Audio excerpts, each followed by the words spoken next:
Hey guys, welcome back to Straight Up 5 with Johnny Petraglia Jr. I am your host, Rob Francois. This is a live look into the recording of our podcast that comes out each and every Friday on the Rad Rob Radio Network. It can be found on all of your favorite podcast apps. Introducing first, to my right, he is the man with the shiniest mask in bowling. He is the man with the largest gun. Well, yeah, I don't know. Johnny hasn't posed yet, so we'll leave it up for debate. He is the resident doctor of Straight Up 5, Mr. Dr. Ocho. Good evening, sir. Are those the best pictures you could really find of us? Like, it looked like we were like, it was like an 80s sitcom where at the very end they laugh and they stop short right. And like we're all blurry. Like, those are literally the best pictures that your production company could find. Apparently so, yes. I agree with him. I think we need to change those pictures. Terrible, right? I'm not a fan of them. Looks like we're about to high five each other from a distance, and like we're all blurry and like this ill pixelated. With the 80s feel, like with the old TV set and all that. Come on, guys, you got to think outside the box.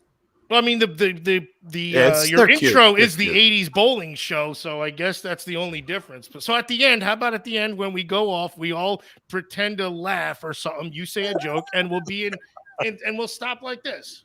Yeah, actually, it was just screenshots from the show with Johnny Jr.'s dad that we did, and I had to put something together quick. And those were the best ones you found. Yeah, good job, buddy. Yep, thanks. We didn't look good that day. I did. Come on, Johnny, you always look good. Blame it on Rob. You hear the golden pipes of the man who has his name on the marquee, and that is the son of a living legend, the one and only, really a legend himself in his own mind, Johnny Petraglia Jr. Good evening, sir. Thanks for the intro, as always, Rad Rob. It's good to be here. Looking forward to discussing what happened March 17th and 18th. Just got done bowling USBC Open Championships out here at South Point, and really looking forward to diving in and letting everybody know how that went and what to look forward to when they make their trip out west. Well, let's not waste any time then. Obviously, the USBC Open tournaments are happening now. When did they conclude, Johnny? I'm not 100% sure. Probably sometime early July, end of June. I would assume around then, because then checks usually get sent out about a month later. So right around there. That must be why I'm bowling late July. Maybe I'm not invited this year. Uh-oh. You know what? Maybe it's late July. No, honestly, I don't know. I think it's July somewhere, but could be June. It's around there. Could be next week for all I know. Yeah. So you talked about your arsenal last week, Johnny, and what you were bringing to the tournament. How'd that work out for you? Let everybody know what happened on your day of 7 balls, right? It was 7, I think you said. It was. I did bring 7 balls. I wound up throwing 7. I wound up actually throwing 6 of them in competition at some point. Some no longer than a frame or 2 duration, but in the end, on my side of the lane, the best motion I had towards the pocket was with both of my purple hammers.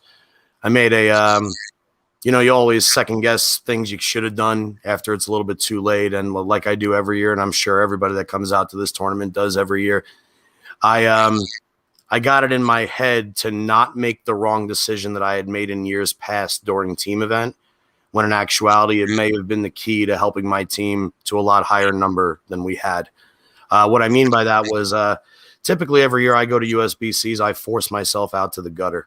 I'm very comfortable playing outside or around the first arrow, and just kind of getting it up the lane forces me to know, if I miss a tad left, it's dropping in the moat. And it also forces my brain to tell my body to not overturn it early. I got to be up the back of it. I got to be firm. I got to be forward, and it limits my misses, right? So problem is I usually force myself to that zone too early, and I miss a part of the lane that I could probably strike a lot more from. I'm not nearly as good as getting the ball through the front up the track area, like say a Matt McNeil, who crushes USBCs every single year does. But what happened this year was I tried to migrate a little bit more towards the center of the lane. I was using my purple hammer that kind of hooked down lane. And in team event, I shot 579. I bowled 199 with 1 double. And then I bowled a 183 with 2 splits. And then a 197 with a 6 count on the fill that also had 1 double. So in that 579, I had 2 open frames, and they were both splits. And what sucks was I was watching the right side and my team just develop as the games went on. I mean, our first game we shot as a team, I don't think we shot 1,000 the first game, and we wound up getting to 32-41, which is still currently third after conclusion of all the events through today. But I never tried the gutter with the other purple hammer in fear of, in years past, of forcing myself into a zone. And because I was leaving makeable spares, I didn't want to make the drastic move and go 6-2, 5-3, and now I have a 140 on the board. That really hurts the team. And when it was all said and done, 580 on paper looks like shit to me, but in the same respect, it was a good 580. I mean, I made a lot of tough spares. I made every baby split and baby split with the 8-pin that I shot at, which never happens for me. I usually miss all of those. Made the 2-4-7-8 a few times. So in general, it was a really good spare shooting expo on my part in team. But I had 4 guys that bowled their hearts out, their absolute asses off, and carried the team to plus 270 if you take out my 580. But like in closing, in my whole little like run there, what I was trying to get at was, if I could go back, what I would personally do is I would stay more aggressive early and I would move closer to the gutter, because what I've noticed this year at USBCs as compared to years past is 1, 2, 3 board. They all curve, they hook. The ball's not going to go in the gutter if you get it to 1, 2, 3, which is way different for me than in years past. That's usually instant in the gutter. So don't be afraid to get on top of it, guys, on the left side, because as long as you're firm and forward enough with a ball that doesn't change too much direction, you're going to be perfectly safe out there. Other lefties, off the top of my head, guys that I know that can clear the fronts really well, guys like George Gohagen or lefties like that, should have no problem playing somewhere between 7 and 9 at the arrows and using like 4 or 5 as the bumper. As long as you get firm and stay forward with it, do everything in your willpower to not circle it at all, and you'll be perfectly fine. If they circle, is it going to come in late and wash out, or is it just going to overhook and come in steep or something too short and clear out the front? Or I guess it depends on their speed also, but it's more so what you'll experience more so is going to be the laboring down lane, because in the arena, the back ends tend to tighten up very, very quickly, and you get a lot of slick spots. The topography from pair to pair in there is so different, so it's also dependent on what pair you're on. But in general, yeah, if you get it going away from the pocket with, like, let's say you really clear it super good at the bottom and you throw it a half mile an hour faster, it's going to skid that extra foot. And then what's going to happen? Out or something, yeah. Or I got you. 3-7-9, 2-8-10 combination. 2-8-10 kind of thing. Yeah, whatever. Yeah, a spare you don't want to shoot at. Yeah. Which, and like you said, you kept everything makeable too, which it makes my my 592. I feel a lot better because I only had 2 strikes in that. Or not 2 strikes. I didn't have anything going last year when I had my 592. I think I only threw about 4 strikes total. So now I feel a little better, even though I'll probably do worse this year. But I don't care. I only have my same 4 balls. I do want to apologize to those that are watching here. For whatever reason, I made this stream public when I created it, and somehow it went back to friends only. And now it's Rob, Jesus. Don't blame me. Blame Facebook. So anybody that wants to comment, you are allowed to comment in the live chat now. If you want to say hi to John, if you have any questions, let us know. But yeah, hey, it's live TV, pal. What are you gonna do, Johnny? If you had to do anything differently, what would you have done? I would have moved out further towards the gutter earlier. I would have understood that I'm very good at not throwing it in the gutter when I'm playing up the gutter.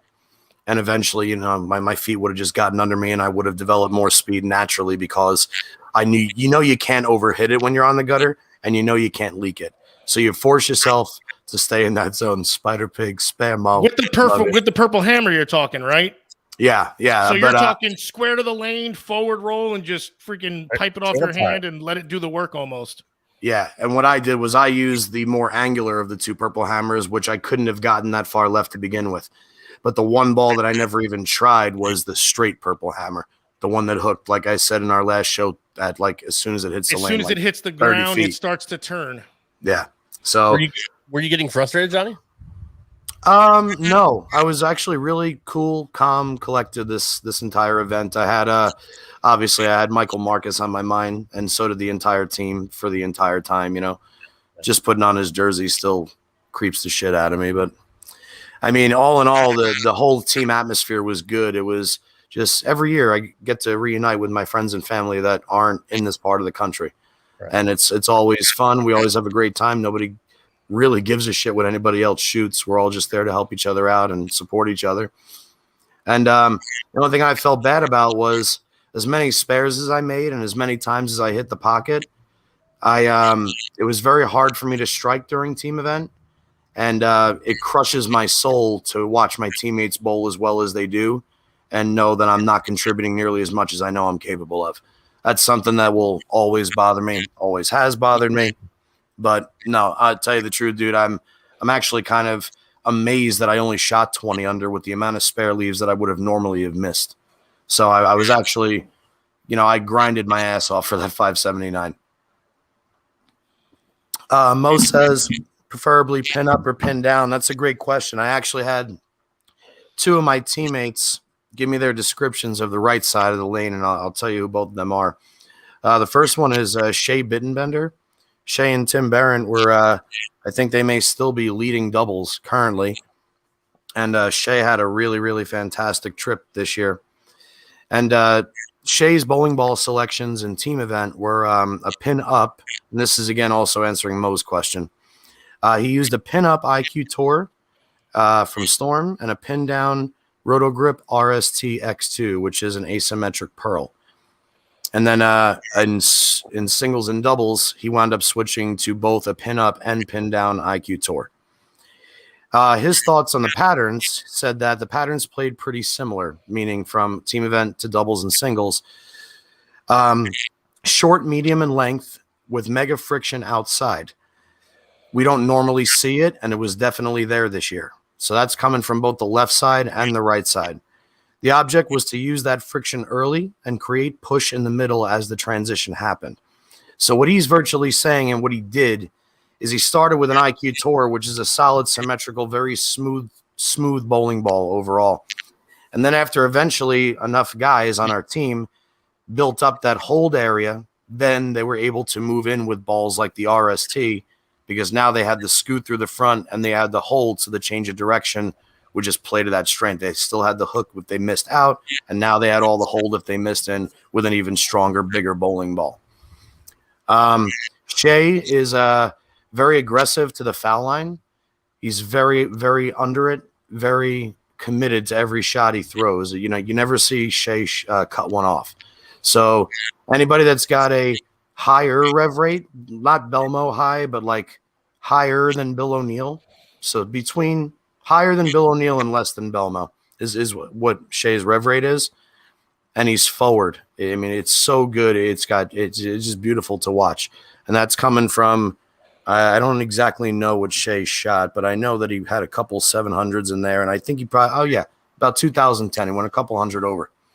So our other guy who also gave his information on what he saw and what he used in team event, he said his input, this is from Todd Seghetti.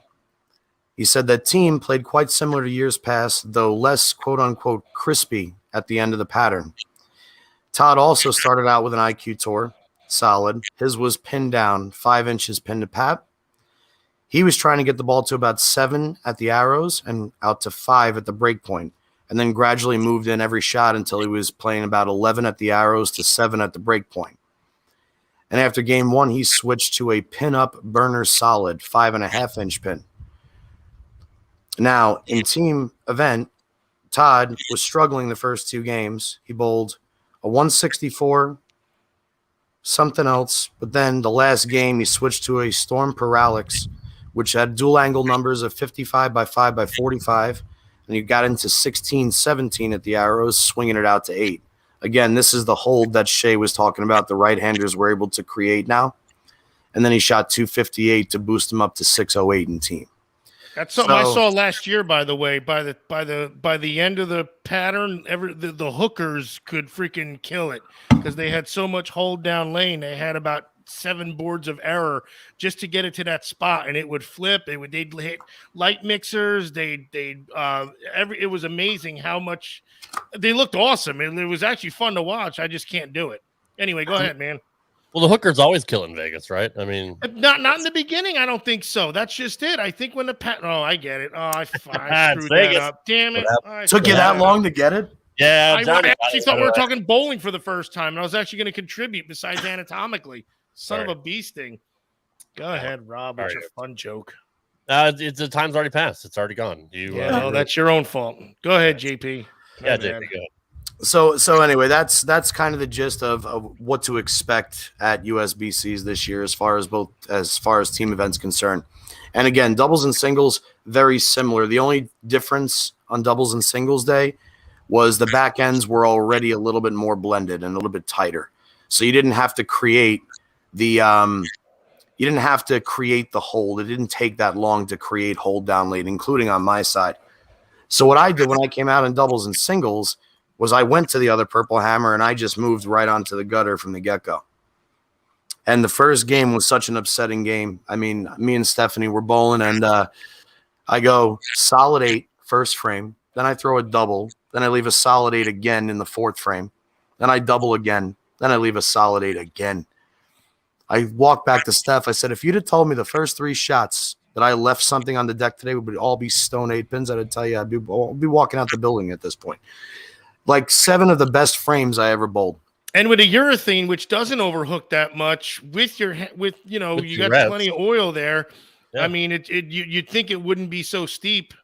I'd almost see a 9-pin, more like a natural tap rather than the 8-pin of it over. I don't know. That's very unlucky. At least what's the equivalent of the 4-9 for a lefty? What's that one? The 8. Oh, that's what I left in the 10th frame of that game. Never mind. At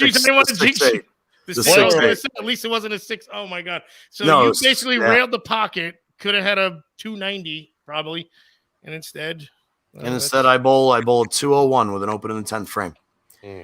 So the second game, I'm now convinced that all right, this is the same mistake I've made in years past. I just legit nutted 9 of 10 frames that game, and I got the last one of the 10th frame in just a smidgen at 6-8'd.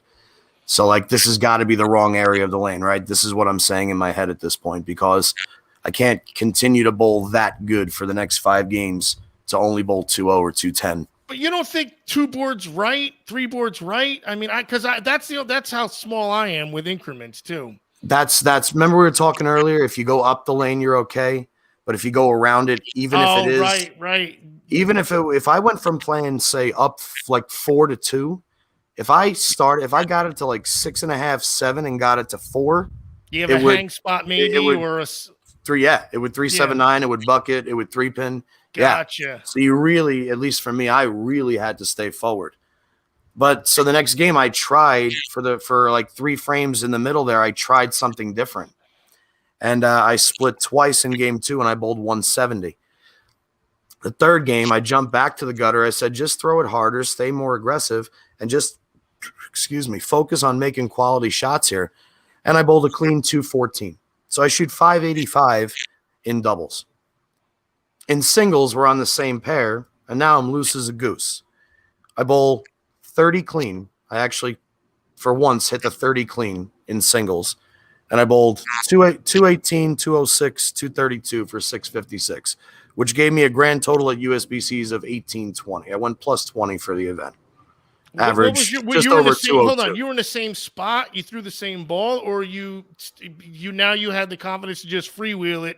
Yeah, you said, loose as a goose, but still. So you're still 4-2-ish and staying behind it, being super firm and getting at it, basically. Yeah, and what I did was I stopped trying to place it. Like I reached the point where I knew I wasn't going to throw it in the gutter. So as I've said in the past, I tried to kind of throw it like Patrick Allen. I tried to really, really throw the cup of my elbow forward. I really tried to stay firm, forward, and aggressive that way. And plus, as you know, playing sports regardless, if you aim it, you're not good. When you throw it, you're much better because your arm swing is going to be more free. It's going to be more true also. And you're not going to tighten up or tip off or pull off on anything trying to get it to that spot. And then you'll have your hand in it anyway, which you don't use your thumb. So, but yeah, as soon as you start to try and place it, you're screwed. Agreed. Johnny, can I ask you why you stayed in the same pair? Why did they not move you? It's been like that as long as I've been bowling. You bowl doubles and singles 6 consecutive games on whatever pair you're on. Okay. Oh, and by the way, we bowled a team event on 35 and 36, and then we bowled singles and doubles on 9 and 10. So 2 different sides of the building also. Now, would you rather move if they had gave you the option, or did you like just knowing where the shot's going to be because you just threw 3 previously? You know how to adjust. I like the fact that they keep it. I don't mind it for that event. They have so many teams they got to field. They have time limits set for each squad that's there. So, I mean, I can imagine people that are coming out here for the first time having to switch pairs and know how much longer that would take in just the cross and getting from pair to pair. So, Rob, you going to shut your kid up or what? Thanks, Steph. My doubles partner just reminding me that I didn't get into the 30 clean jackpot and decided to hit it for the first time in 14 years. There's a such thing? Yes. Sorry, sorry about that. I had no idea there was a such thing because I shot a 6 on the dot and I went clean the whole way. It was the worst 600 I ever shot in my life. In last year, well, he saw it. Hey, if you had a 30 clean 6, that's a good set. It wasn't. Clearly, it wasn't. You just weren't striking that much. Obviously, dude, I made like 5 washouts in one game alone. Oh, you bowled really well last year, and I mean, guys that know, but they also told you did very well too, especially for somebody who just bowls league every week, and not the. Wait till I start practicing, which is never going to happen. But wait. If you did, who knows what you could do? But I expect you to do well again this year, and who knows? Maybe you'll get. If I can get my thumb out of the ball, maybe. Yeah. Who knows? 680, maybe? Especially with the friction on the gutter this year, you could be seriously deadly. That's my jam. Thanks, Frank. I appreciate it. Frank backed me up there. Thank you, Frank. Did you make all your 7 pins? I made every spare I shot at except one. I did miss. I missed 1 7-pin in doubles. I missed 1 7-pin in doubles. Right. I missed it right. Overall, that's better than the gutter, if in your mind. I forget. No. It's better to miss it left, I think, in your mind. I shouldn't miss them, period. It was a shit miss. It was just, it was a complete brain fart. I don't know if it was residue of leaving it or the spot. I don't even remember the spot I was in, but I know it was in that 170. It must have been right. I think I split in the 6th frame, and then the 7th frame I left the flattest 7-pin ever, and I was just like, oh, this is embarrassing. Like that I even left this. It was and it's sad, not sad, but like the ball like that it's a marshmallow, probably, right? You threw it. I was gonna say like a carved pumpkin. That's how it went through the pins. The pin stayed up and the ball stopped short. Yeah, it was embarrassing. And then I missed the spare on top of it. How mental is it when that happens? It's almost like you're so defeated that spares the heart. It'd have been like not a miracle for you. I get it, but like it's so crazy how mental that gets. Because the ball hit so weak, now it's like, you know what? I'm just chalking this up as a loss. I know you didn't mean to miss it, but mentally it already freaking got your go. Yeah. And the worst part is I know I miss it as it's crossing the dots before the arrows. So now I'm standing there for 3 more seconds, which feels like an eternity, going, wow, he doesn't have a chance. Just going to stand here until I miss this. I'll just wait. Did you hold your pose at least, or did you put your arm down? No, that would be, maybe I should start. Like when I know I miss it, I should just hold it. Just fucking. And then play dumb. Be like, dude, what happened, man? Like a basketball shot. Freaking lanes. Yeah, man. You know what you should do? You should flop like you got fouled. All of a sudden, literally just look like you I'll got try and remember the next time I'm in the moment. Or just step on the foul. Just step on the foul line. That way it counts as a foul and not a missed 7-pin, right? Do what the baseball coach did. And I'm throwing a grenade and drop to the ground. We got this shit figured out here on Straight Up 5. Perfect. Overall, though, Johnny, are you happy with your performance given everything that happened? I'm very happy that I'm not being tournament ready in any capacity. I'm very, very proud of my spare shooting, and I'm proud that I kept my brain in it the entire time. That felt really cool to me. It felt good to know that even if I'm not tournament ready and let's face it, no practice time, no nothing, it made me feel good to know I could still go out and shoot plus. Ocho's your coach. I mean, that's what you guys do. You don't practice. You don't need practice. But I didn't do very well in brackets, but I didn't get crushed. Our team is going to make some money at the end, and we're going to try and kick some ass in Reno next year. Nice. So let's move on to some of the pro stuff. Which, by the way, I got to show you guys this. This is a Team Strike It Rich Forever for Mike Marcus. And I just got to throw this up on the camera real quick, and because this is one of Mike's favorite quotes. Can you read that, Och? Suck it, Reno. That's right. So, yeah, suck it, Reno. Anyway, that's next year. Moving on to the Pba Lubbock Open. Our boy that we always talk about in this show, at least because he's on fire. Jason Belmonte. He's the best in the world. It's not just because he's on fire. Our boy, he's the best in the world. He won his 29th career title, winning the Storm Cup Pba Lubbock Open. We talked about it ad nauseum last week, but really, who can touch this guy right now? Like, if the pandemic never happened, who knows how many titles he'd have? Because, I mean, he's just that good. But, like, having to take a couple of years off and be able to come back like he never left, pretty remarkable, wouldn't you say, Johnny? He's undoubtedly the greatest the sport's ever seen. He's just unbelievable, dude. Now, is there going to be a point where we're going to have to discuss, not we, but like when there's going to be who's the best one-handed and who's the best two-handed? Because as your dad said it, a couple months ago, check it out on YouTube at Rad Rob, whatever his YouTube channel is. He'll say it at one point. And he said that he expects it's going to be 80% two-handers in about 10, 12 years, something like that. I probably have the stats wrong, but so is there probably going to be a debate about who's the best, not the best bowler, who's the best one-handed, who's the best two-handed? I don't know.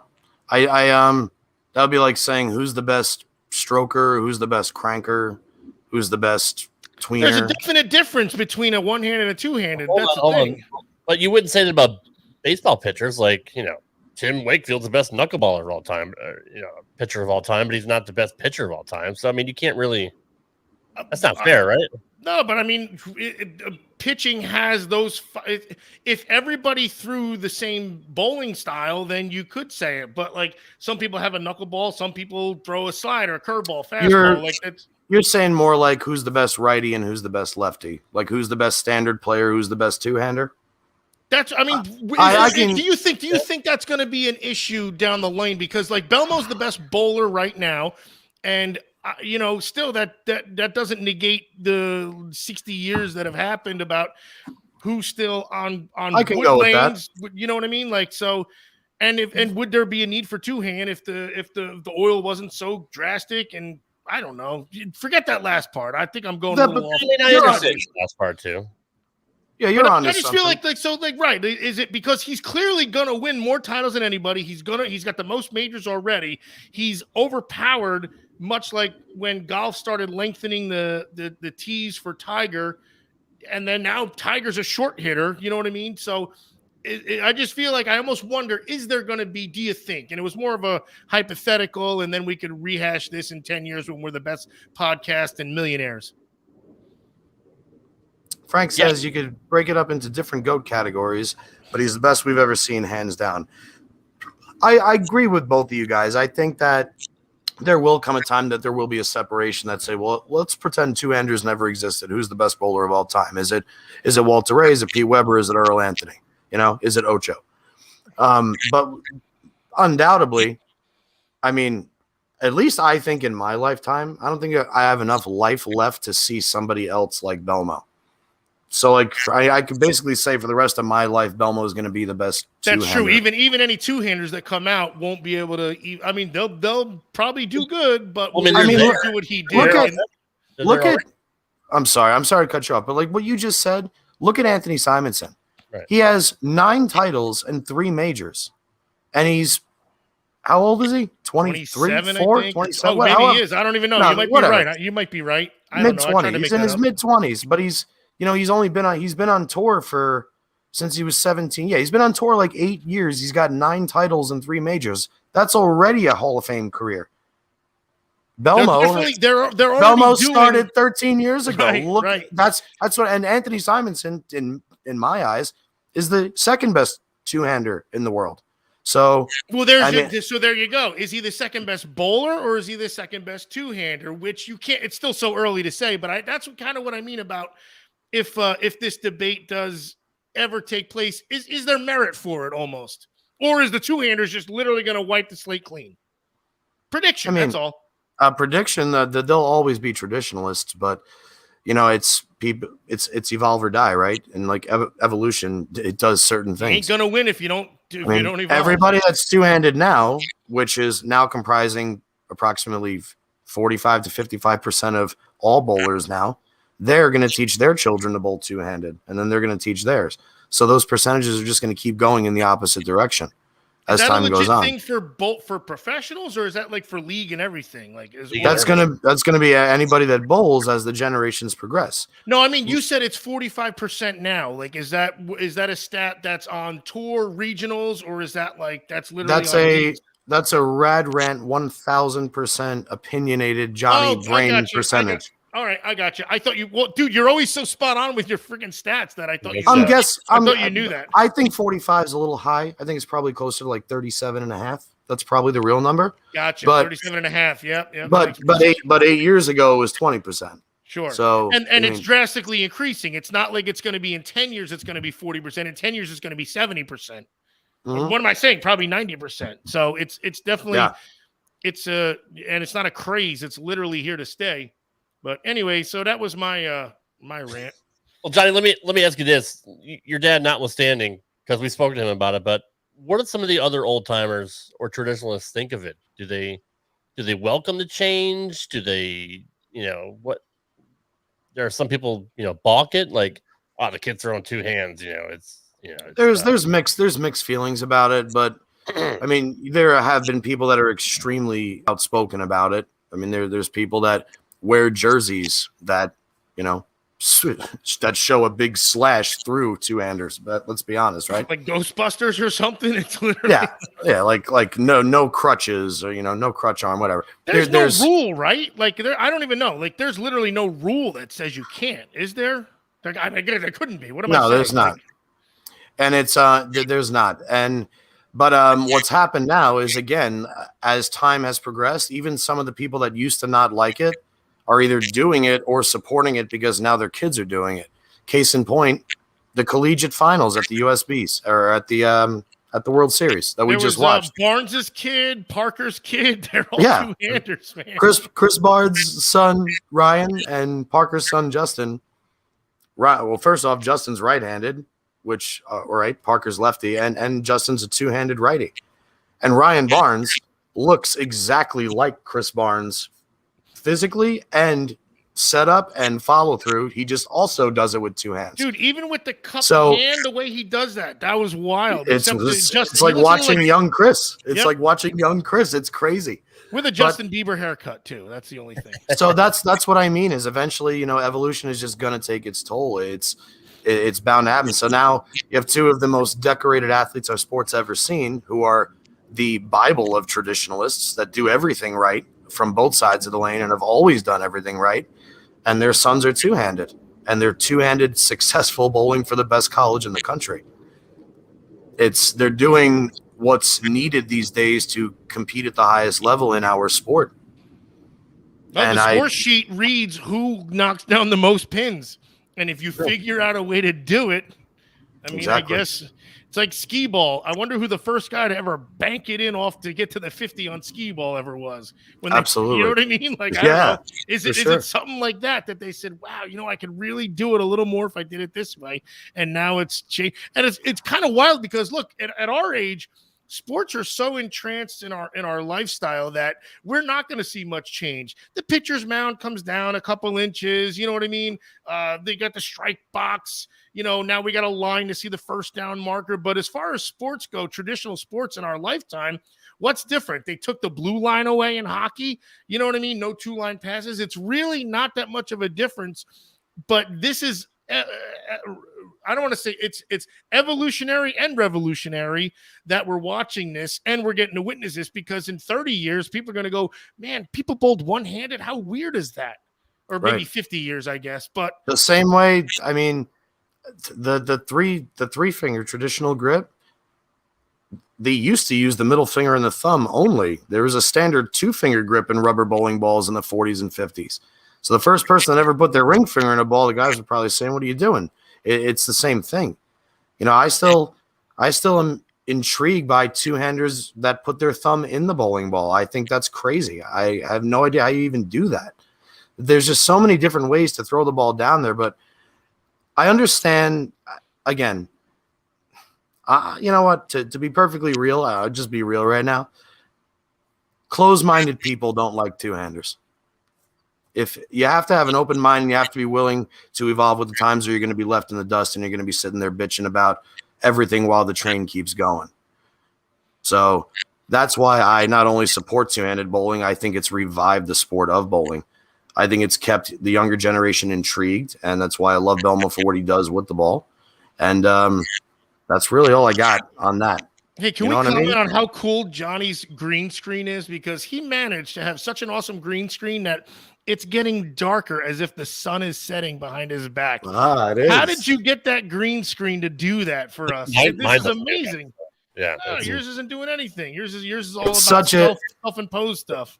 It's been so windy here for the last few days. It was so windy, and today it got up to about mid-80s, and the sun was out all day, and it's just perfectly calm and probably like mid-70s right now. And I knew it would get dark while we were doing this. Yeah, cable mop, Emil, let's do this. Miss you, pal. Yeah, but yeah, it is a really, really nice green screen. God, Emil bowled a freaking 8 change on us, and he drank more than I did, and nobody does that. Emil always does both of those things. He always beats us, and he always drinks more.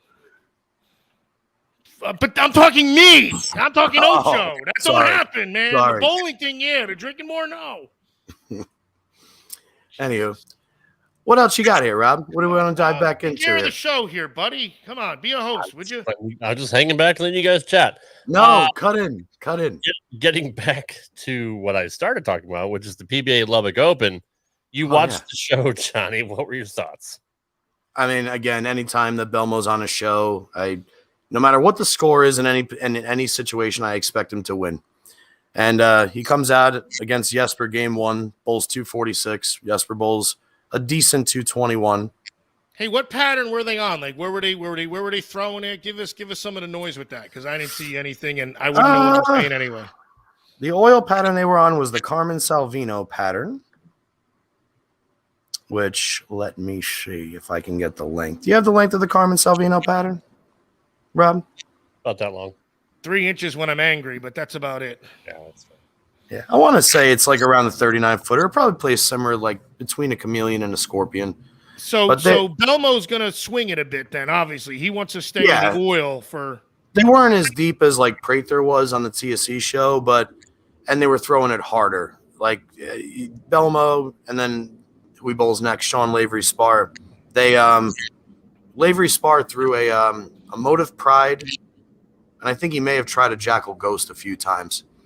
And Belmo, I forgot what ball he was throwing, man. I think maybe he was still throwing that UFO alert and then maybe switched to a Wolverine in the title match. But either way, the second game, again, yeah, it was I want to say it's between Chameleon and Scorpion. They were gassing it pretty good, but there was a little bit of all righties besides Jesper. You said Jesper was the first game, so he's a lefty, obviously, and the rest, I don't know who the other guy is. So they're, because you always had pointed out how when guys play around the same spot, they're swinging it down, making a hold spot, but also slopping it up for them too if they're over the same area and the lights and everything. So it's who can transition better at that point too. So right. I didn't see the show, like I said. Well, Sean Lavery, what's really interesting is how he got to the show. So what they were doing here was they would go to the round of 16, they would bowl 2 games, and then the pins kept carrying over, and then they got to the round of the last 8 guys. And they were only taking 4 for the show, and they only had 2 more games to bowl. Sean Lavery Spar shoots 269, 300. It was 169 over for the 2 games. Jumps from like 8th to 2nd in 2 games. That's unheard of. So hats off to him for the way he made the show. But man, dude, in a nail biter, Belmo squeaks by Lavery by 1 pin, 202 to 201. And they just Sean was lost in the early going, I guess, because he didn't have the 569 look that he had a couple games prior. But then he started striking, and Belmo just couldn't slam the door. They went through a little bit of a funky transition that game. And again, Belmo steps up in the 10th, has a job to do, and he does it. And he got up and did exactly that. And that propelled him into the title match. And then in the title match, just did what he did. I mean, hats off to EJ Tackett. EJ shoots 245 and loses. But Belmo, 253 for the win. Another double in the 10th to win it. And in typical Belmo fashion, just studious, calm, collected the entire time. Demeanor never changed. Really, really awesome to watch. He's robotic, man. He's actually, it's almost like I really wish they'd put a heart rate monitor on him because, you know, even there's no even true deep breath that he exhales because he seems like he's so even keel. You know, when you remember like Barry Sanders, you know, he just, you know, he hands the ball off when he scores a touchdown. You be like you've been there before. And my God, Belmo literally looks robotic. And he is robotic because he repeats every shot the same way, which, man, like you mentioned it a couple weeks ago. Like even on League, you're like, I need this strike to win the game. And you get a little bit of butterflies. You want to make a good shot. You'll nail it 99 times out of 100. But this is for titles here, and they still do it as if it's like they're bowling in practice. That's the wild thing for me. Much like a 3-foot putt to win the Masters, man. How the balls do you do that? Mm-hmm. Charlie Tapp, legend, PBA legend. Charlie Tapp is in the house. He wants to know, what do you think about the number of games they bowl? I've always been a fan of long format tournaments. I like 42 games for the regular events, 48 games for the majors, and 56 games for the US Open. I have always been a fan of that. This tournament we're talking about in Lubbock and other Storm Cups or other smaller events that the PBA's had this year are similar to this format. It's 2 6-game blocks of qualifying on one day, which was Saturday, March 19th, and then the top 24 advance to bowl 4 more games. And then the top 16 advance from that top 24 to bowl 2 more games, and then 2 more games to make it to the show. So 2, 4, 8, 14, what is that? 8, 12, 20, 26 games, right? No, that's the PTQ included. Back in the day, though, wasn't it 50? That's 20 games. That's 20 games total. And that's if you go the whole way. I don't like that. I personally think that the cream of the crop always rises to the top when there's more time to do something. I talk about this with my friends all the time. Give me a 42-game tournament. I don't care what the pattern is. I'll bowl that. If you give me a 2 or 3 game sweeper, you may as well just leave me in the car. I can't get my legs to not be rubbery in 2 games. I can't get my hands to stop sweating. And I'm just not that aggressive by nature until I have to be. So I don't fire that quick. I'm just not built that way. So I think, Charlie, in answering your question, Kalamazoo, Michigan's finest, by the way, and best DJ ever. Let's go. Charlie, I hate it. I think it's obnoxious that they only bowl that short a format. I love the longer, like I said, I love the longer formats. It's more time for fans to come in and watch their favorite bowlers bowl. There's more time on the lanes. I do understand it takes up a lot of time, but yeah, to me, that would be like saying, would I prefer to watch a golf tournament that only has a Saturday, Sunday round or a Thursday through Sunday? I'd rather watch 4 rounds of golf than 2, you know? So I'd rather watch the Pros Bowl 42, 48, and 56 game formats all the time. Back in the day on the PBA Tour on ABC, was it 52 or 56, I believe, or 48? Well, it was a standard event was 42 games. You had 18 42. Qualifying, 24 match play. They added a round for the majors, made it 48, and then the U.S. Open was 56. Gotcha. Yeah, I remember Bo always talking about it. He'd always lay it out and say, we had 56 games this week, blah, blah, blah. The average, was 208, and we had 14 300 games. And he would really tell you the story that happened during the week, and it doesn't seem like they do that anymore. Yeah, they don't. And some of the stuff that I watch on Flow Bowling, I'm like, how can they not show video highlights of this on the show? How can they not explain why Chris Prather is leading this tournament right now? Right. I just don't understand it. There was a question early about the extra frame events saying that, there's Charlie, 42 and 56. There were some events that had 48 games, maybe like the Quaker State 250, or there's a weird, maybe one or two like the Splitfire Sparkplug in Erie. For the shorter extra frame events, I think it takes away from the prestige of the title. I think it takes away from the prestige of the title as a viewer. I think that anybody that wins a PBA title, it's a PBA title. I don't necessarily think somebody that wins a PBA title cares how many people are watching. I think they just want the trophy. But as a viewer, yeah, it does. It's like, shit, I didn't know that AJ Chapman had a PBA title because it was in Lubbock on an extra frame event, and I didn't have extra frame last year. So yeah, I think it takes away from the viewer's perspective. I don't think it takes away from the bowlers, whether it's an extra frame or a live event. You mentioned the Splitfire in Erie. That was actually a stadium show. That's the first video on my playlist that I watch. Usually when I watch some old school bowling, man, I miss those days. I miss Chris and Bo and the way they used to call the shows and all that. Can they ever find anybody to do that ever again? I mean, not knocking Randy and the current broadcasters, but I mean, can we get back to that level of just breaking down the sport so even the amateurs can understand and follow what's going on and not these stupid inside jokes that we hear all the time? I mean, those two guys are irreplaceable. I mean, I think that if you threw me in the booth, I think that'd be awesome. I mean, I love to talk, and I modeled my entire way of talking by listening to Bo and Schenkel. Right. So a lot of the things that I say is me just spitting out what I learned from listening to them for 20 years. But in general, I think the guys are doing very well lately. I think Randy's more in the zone. I like when he's in the booth with Dave Lamont and Dave Ryan. Great. I think, like you guys have said before, they bring Randy back to center because Randy knows more about bowling than anybody. But sometimes you need that partner. You need that guy next to you to say, hey, bro, I need you to do this. This is your job. You do color. I do this. And I think he's getting better at it. And guys like a Dave Ryan, you could tell that even though Dave Ryan's a professional announcer, Dave Ryan studies whatever he's announcing. Like Chris did. Absolutely. Yeah. Absolutely. So I think that they're heading in the right direction. I think that the jokes are slightly going away. I mean, they still rattle my chains once in a while. Some of them I can't even handle. I just get in a stare like, he said that. I didn't understand. Why did he say that? But no, I think they're heading in the right direction. But incomparable is Bo Burton and Schenkel. They're incomparable. Have you guys ever seen Winning Time? That's the new show with the NBA. It's got John C. Reilly as Jerry Buss about how he bought the Lakers and everything.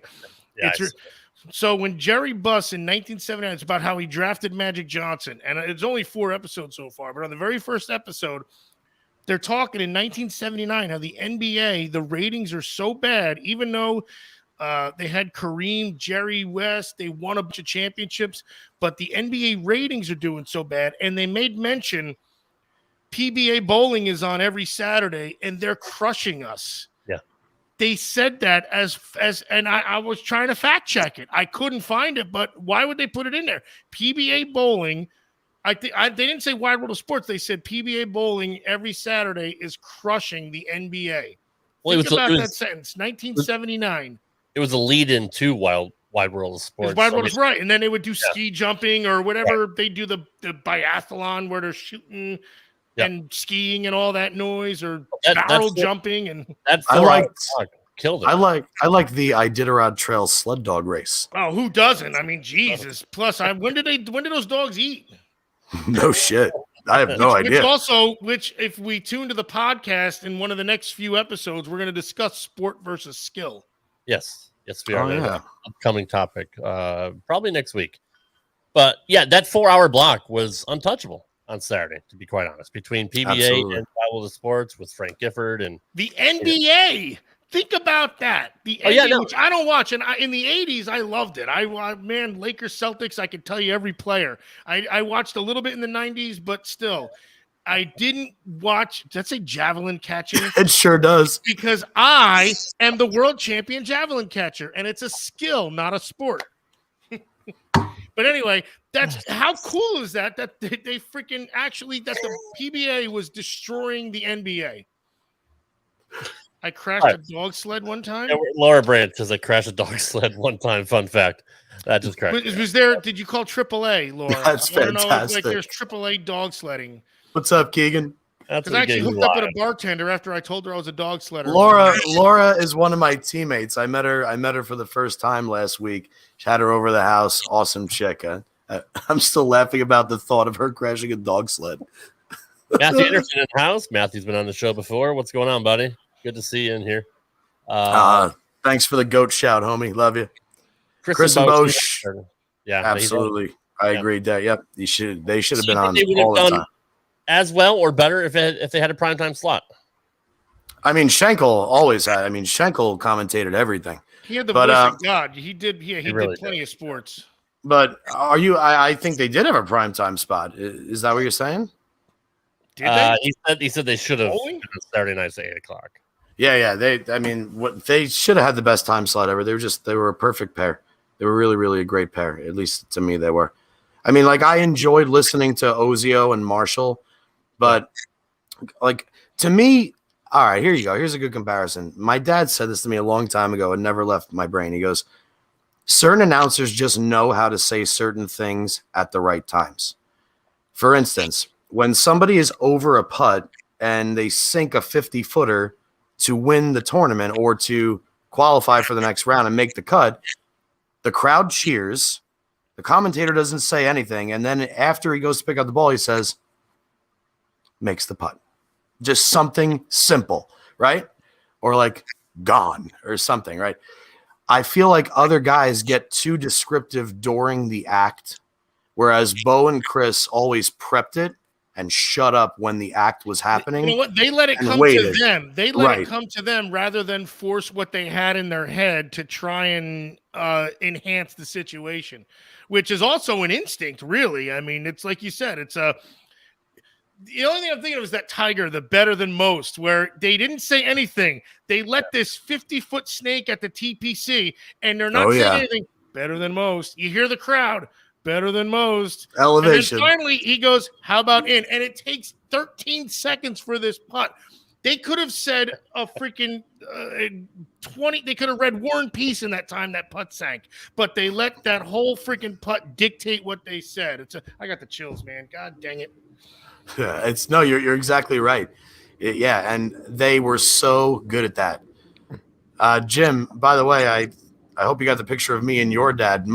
Jim Rogers was at League with my dad a couple nights ago. And last night, Jim's dad, Bob, came out to see me at League. So I got a picture of Jimmy with my dad from League back home, and then I took a picture with Jimmy's dad, Bobby, last night. Keegan Tasker wants to know, when do you plan on doing more videos with Luis Napoles? I really enjoyed the videos that you did. So Luis legit messaged me at 7:28. That was, 6 minutes ago, and asked if we're still on tomorrow. So Luis and I are filming tomorrow morning at Samstown at 9 a.m. So he says it usually takes him 2 or 3 days to upload a video. So I would expect that to be probably out by Sunday night or Monday morning, our next video together. So Jim said, I love hearing about the 60s and stories from your dad. I tasked you with asking your dad to come back on the show a couple of weeks ago, and I haven't heard anything since. So I want your dad to come on and start talking about maybe some of the stuff from the old days, like how the action scene was back then, the seedy side of bowling, shit that you don't normally hear about.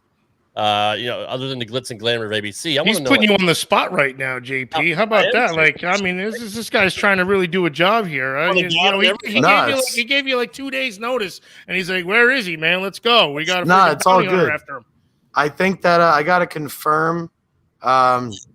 Thanks, Jerry, for bringing me that jersey. I'll tell you about that jersey. Plus, when we go on, JP Senior's asleep, so let's remember that too. No, he's actually wide awake. He's up until 2:30. It's crazy. It's the nuttiest thing. But what the hell was I saying? I don't know. About him coming on and whatnot. And I had to give him a lesson last week. I think you said Leslie Bone broke her shoulder or hurt her shoulder, right? and now he's subbing for her for the rest of the year. So I'm not sure what night of the week that is, but as long as it's not a Wednesday, I believe it's a Monday. We'll have him on here in one of the next 2 shows to tell some action stories. Yeah, I'd like to hear about the stuff that you don't normally hear outside of ABC, and stuff that would happen on a regular basis in just a local bowling alleys. So is this Facebook friendly stuff, or do we have to take this over to the unfiltered podcast? Because I don't know. We're kind of puzzled in here a little bit with our storytelling. If I can think of the 3 stories that I'll probably want to share, which would take up an hour and a half for him, yeah. depending on how much wine he's had, might take 2.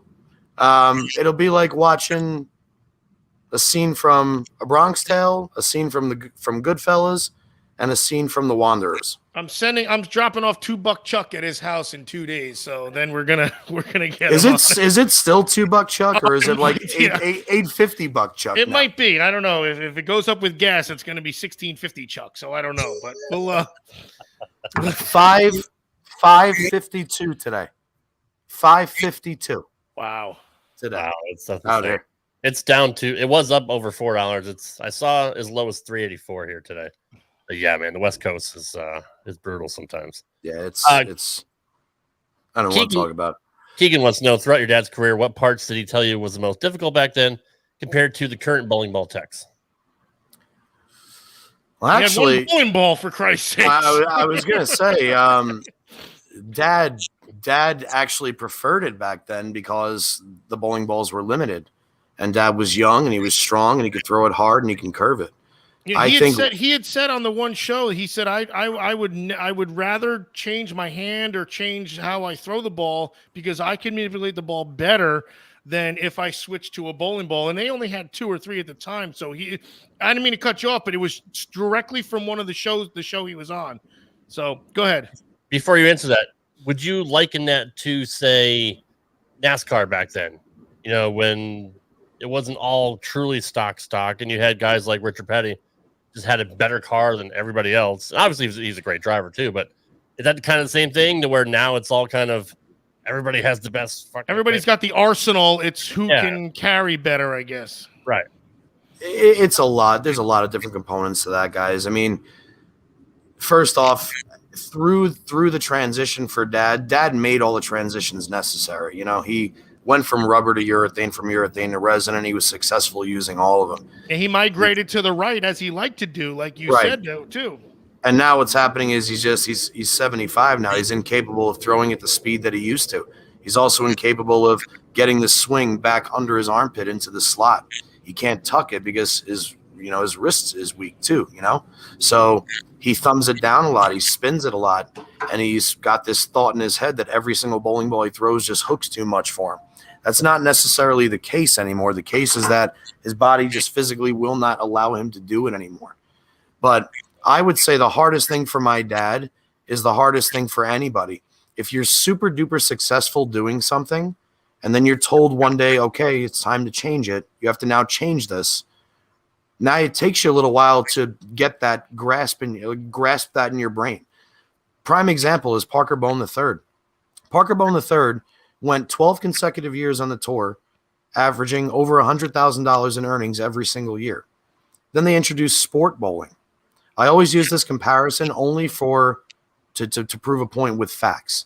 That same 10-year span, Mike Scroggins won 1 PBA title, and he had 1 year that he made over $40,000. And the year that he won the title was 1992, the ARC Sacramento Open. Then they introduced sport bowling. In the early years of sport bowling, the left side of the bowling lane saw bowlers nobody has ever heard of other than those first 2-3 years. And I'm talking about bowlers like Peter Hernandez, Rick Lawrence, Chris Hayden, and Mike Scroggins. Like, at that point, let's be honest. These were all lefties that were really, really good at throwing the ball dead straight up the lane with very, very minimal rev rate. And when I say minimal rev rate, they kind of look like you could confuse them with league bowler type releases. Like Rick Lawrence wore a big robo arm. Chris Hayden had a very long, gentle arm swing. Too. Scroggins had the big thing and would suitcase it looked like almost. Just like stay along the side of it and just walk it in, which Right. That's the only shot I ever saw him play, and I didn't really watch too much. But he freaking kicked ass for like 7 years. Go figure. Well, that's the thing. Explain that. Now, at that time, the lefties that were killing it were Parker Bone, Ricky Ward, Jason Couch, and I know I'm missing a couple other good ones, but you guys catch my drift. Mm-hmm. The game said, guys, you can no longer do this anymore. Now you have to do this. Doesn't matter that you made over $100,000 every year on tour for 10 years straight. Now you have to throw the ball this way. So you watch Parker struggle for like a year or so, trying to model and mold his game to beat everybody with his B game, not even his A game. And then after he finally is hanging on and he gets it and he makes it, now Parker Bone doesn't have that snap follow through anymore. Now he's got the long reach and he's stopping it. It's because he knows the minute he touches it at all, the ball is going to hook early. So he basically had to take his hand out of the ball to start winning again. And now when he wants to hit it and should hit it, he almost lost that factor because bowling made him change the way I'm thinking of this guy, wasn't John Mazza a lefty? Is that awesome? Another one, another great one that I missed. But what you just said, Oach, that's exactly what I'm talking about. Because now on tour, what lefties do well? The guys who hit it. Guys who hit the living shit out of it, right? The two-handers, basically. And the guys that don't throw it mega hard. Because you still don't see Ryan Simonelli and Parker it's Buttroff and Matt Sanders and guys like that. You see Buttroff, you see Jesper, you see Kevin Williams. You see those kind of lefties winning now. So now Parker's like, shit, I'm fucking 55. Do I go back to curling my wrist and hitting up the back and snapping my arm? Or that was him in 1995, and he'd be cleaning up right now. Jesus. Yeah. So to answer that question, I know I started rambling, but I guess I only am answering that question in the respect that it's all mindset, because Parker has done everything he's had to do, and so has my dad. My dad may complain about it more than Parker does verbally, but obviously everybody's thinking the same thing, and they're all stuck in the same rut. This could be lefty, righty, anything, but anybody on any level professionally goes through exactly what that question was asking. And I think anybody that you ask would have a different opinion on it. So it's a tough one to answer, but I hope that kind of clears it up a little bit. Think what a difference Kingpin would have been if there was a two-handed bowler, because Roy Munson would have easily won that tournament easily. If he bowled two-handed. I mean, Ern McCracken wouldn't have had a shot. He wouldn't even have made it there. I thought it was.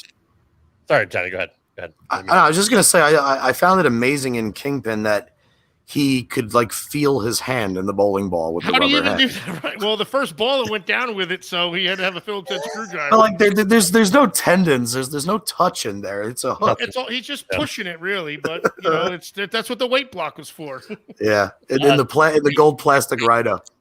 Derek wants to know, how many more years do you think your dad will bowl the PBA 50? Remarkable human being that he is.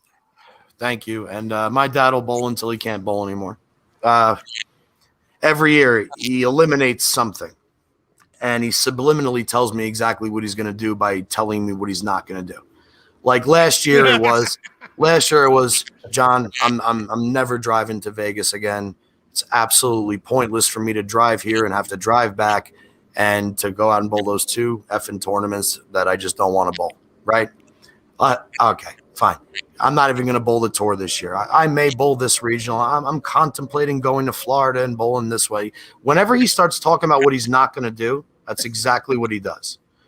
So the convo this year started out with, well, we're not having my BVL tournament because it falls on Easter Sunday. So it canceled that Florida trip. So I'm thinking I might still go down and bowl the Villages. That's because he wants the red beans and rice in Spanish Springs Lanes. That's what I think. And maybe if I'm down there, depending on how I feel, I don't think I'll have enough energy to bowl two tournaments. Yeah, good. All right, Dad. Good luck at both events in Florida, and then good luck at Bud Moore's tournament in Virginia on your way home. As of yesterday, he's going to bowl all three events. So, of course. So he's going to bowl. Easy for you. He's still bowling three senior stops this upcoming swing. He still bowls league every week. And he shot, I saw that Jimmy said that he shot 780 on Monday. Yeah. And then Vinny Orobono messaged me earlier that he shot 800. So he may have shot 800 tonight if he is bowling. Jesus Christ. He's a legend still. I mean, to this day, he's a living legend. He's still kicking everyone's ass. He's got a goatee now, bro. I didn't even recognize him. Oh my God! What? When Jimmy sent me the picture, I thought he was sending me a picture of him and his dad. I'm like, oh, I even wrote, you and your dad look great. And then I blew up the picture. I'm like, that's my dad with like a scruffy gootee. It's the weirdest thing. He's finally hitting his midlife crisis. That's all right. Yeah, exactly. Good for him. Must be. Buy a Corvette and drive around with his goatee and leather jacket. Yeah, right. If he starts growing a mullet, I'm gonna be like, all right, I'm in. Yeah, I'm in. Especially while it's thinning on top. That's all right. That's all right. On that note, it is time to wrap up the show. Everybody watching here, thank you for hanging out and commenting and asking us questions. Shut up, Oat. That's for you. No, that's thank you. We appreciate everyone showing up here live on Facebook on Johnny Petraglia Jr.'s Facebook page. Actually, it's Johnny Petraglia. Does anybody ever screw that up and think that you're your dad because you don't put the junior on your Facebook page? Often. I figured. Yeah, but you don't have a goatee, so I mean, how could they? I'm also not 75. Look, that's maybe they think your dad's in great shape. They're like, wow, this guy really is.